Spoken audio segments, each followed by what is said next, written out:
Newsome's good looks, charm, and penchant for dating gorgeous women keep him in the gossip column headlines. But he blames no one but himself for causing the worst scandal that rocked his re-election campaign earlier this year when he had an affair with the wife of his deputy chief of staff and close friend, Alex Tork. Ruby Tork had been Newsome's appointments scheduler. Months after she went into substance abuse rehab as part of her 12-step program, she confessed to her husband what happened. Alex Tork confronted Newsome. Newsome confirmed it. Tork resigned on the spot. Days after publicly apologizing for the affair, Newsome announced his drinking had become an issue. He was going into rehab. Since then, media have dogged Newsome, but he's refused to talk to journalists until now. You have admitted that you had an affair with the wife of one of your staffers, a close friend. Yep. I was wrong. It was terrible. There's right and there's wrong. There's good and there's bad. And so the key is, where's my judgment? Well, I question it myself. Why so did why you do not be that? self-critical? No, I'm not going to try to explain it away. I did it, was wrong, and won't do it again. Learn from it. Gigantic mistake. Period. There are some who say, and then Gavin went on to say, as you did, that you had an issue with alcohol. Yeah, I was drinking too much, and so I decided not to drink. What's too much? Tell us about that. No, I'm from a wine family, the retail wine business, and I have 9 restaurants I'm associated with. So I've sort of grown up in and around the business, and sometimes you overindulge. And I just found that when you go through something that's very difficult and challenging, the likelihood to find yourself a little too comfortable overindulging was even more present. And it'd be best just to say, you know what, I'm better off without this, and make the commitment to end that. And I did, and I have, and I'm proud of that, and I moved on. Alcohol greets Newsome constantly at events. Today, if he's seen lifting a glass, it's water or coffee. Some people were saying, wait a minute, he's not even checking in, it's outpatient, it's just a ruse. But you're saying it's on. I'm saying that I did something and I stopped drinking, and I'm better off for it, and I'm a better mayor because I did. At the end of the day, not many people really care that much about me. They just care that they have a mayor that cares a lot more about them. Examiner newspaper columnist Ken Garcia is known in San Francisco as the voice of the city. His ratings are so high because in San Francisco, people want to separate one's personal life from one's professional life. And in Gavin's case, while his ratings took a dip immediately after the news came out about the affair with an ex-staffer, they immediately went right back up because they see a mayor who's actually trying to do his job. San Francisco's always been a place of the, body, rowdy, crazy individuals. And it's been that way from its formation after the gold rush. It remains so today.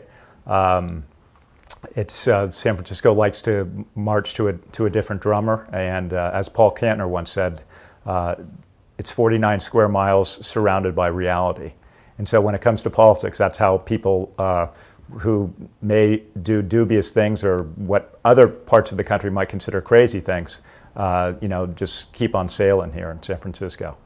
Former Mayor Willie Brown was married for more than 20 years when he was happy to publicly confirm he was having a baby with another woman out of wedlock.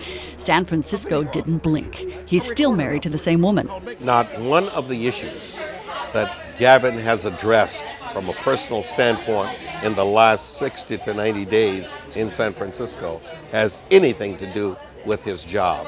The public knows that, and the public treats it appropriately.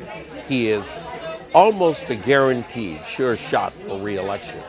The only way he could be defeated was he'd pull himself out of the race. Nobody can beat him.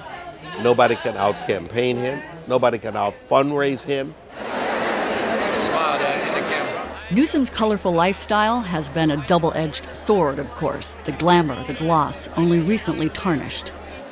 It bothers Newsome that some real stories of social and economic importance don't get media ink, but his hair does. Once he attended a major event to announce a new program that would help thousands of children. And the headlines the next day were, floppy hair, where were you when Newsome decided to not wear gel? And I thought, my gosh, And fair enough, I thought, all right, someone may say something. I'm not naive and I'm not being critical. But then there was no follow-up to the actual substance of the discussion and hasn't been since. The reason our sidewalks are in such disrepair is represented in these figures, going back, incidentally, almost 15 years. But Newsome's too savvy to complain too much. He keeps focused on selling his budget and plans for an expected second term. I focus on my job. That's my job, to focus on other people, not myself. And to the extent that I need to improve myself, it's to then be more successful in focusing on other people. And that's what service is about. And that's what being mayor is about. He is diplomatic when talking about current candidates for the White House. I like all of them. How's that for a politician? I think they're all remarkable. Refusing to make an endorsement and recognizing that his endorsement might hurt more than help. I get to have the benefit of my inner voice being expressed publicly, and it's a very liberating thing. I get to say what I think, whether you like it or not. A lot of people want you to run for president. Never mind governor. What are your aspirations? I got to get reelected mayor in a town that's gotten rid of its last 2 out of 3 mayors, incumbent mayors. Not an easy town to govern. Do you hope it's in the White House someday? Do you want to hear us call you President I'm happy Newsome? to be touring the White House with the same folks that I've toured with in the past. I had a great experience with Socks the cat and Robin Williams in the White House. You're not answering. How about eventually? Do you hope to someday? I am focused on, you get public transportation working, you clean these streets, and let's get this crime rate down. Everything's possible in life. Until then, Mayor. Nothing matters. Thank you for your time. Thank you very much. Take care. He's 39. Most famous politicians are in their mid-40s, 50s, and 60s. Once early in this first term, Newsom did say, I might run for president someday, and regretted it the moment it came out. Those watching his career closely say next, he'll run for senator.